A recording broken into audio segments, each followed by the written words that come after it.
The year is 2016, and we are in Sierra Leone.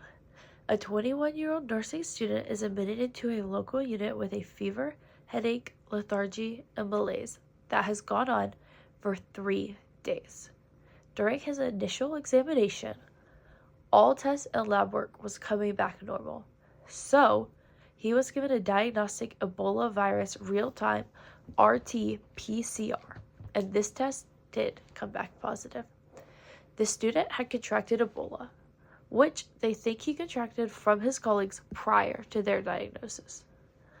In the next couple of days of admittance, he remained well, only experiencing malaise, which is the feeling of discomfort, and headaches. He was still able to eat, drink, and keep positive vital signs. Yet, on day 5 of his admittance, he started to take a turn for the worse. He became febrile, or feverish, and started having diarrhea. Because of this, he was given more blood tests.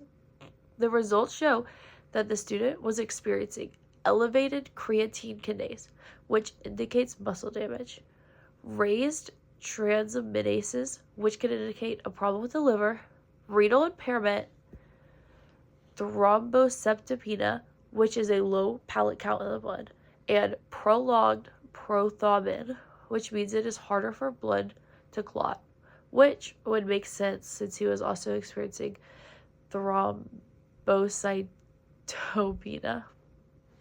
These symptoms showed to the doctors that there had been a rapid development of the Ebola virus disease in him. For the next 8 days, vitamin K was given intravenously. Yet, by day 7, the student was experiencing multiple episodes of diarrhea each day, melena, which is dark stools, and had gingival hemorrhage, which is an inflammation of a person's gums. On day 8, vomiting started alongside a persistent fever and tenderness in the right upper abdominal quadrant. He developed hypokalemia, which is low levels of blood potassium, and blood potassium is vital for the function of muscles and nerves. Renal function had worsened, yet uteral catheterization was not possible due to the patient's condition.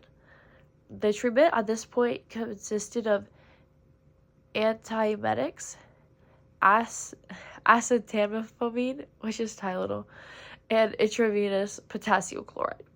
By day 13, the patient started developing signs of encephalopathy, which is a brain dysfunction. This started to manifest as delirium. On day 18, the student seemed to be improving. His renal and liver functions both improved, and they were able to restart his oral diet. By day 26, he had regained enough strength to walk a short distance, and he had steadily improved, so they discharged him from the facility. At the 8-day follow-up, his weakness and neurocognitive defects had improved, yet he had no memory of his stay at the facility. This is just one example of what the Ebola virus can do to a person, and this case is one of a more mild type.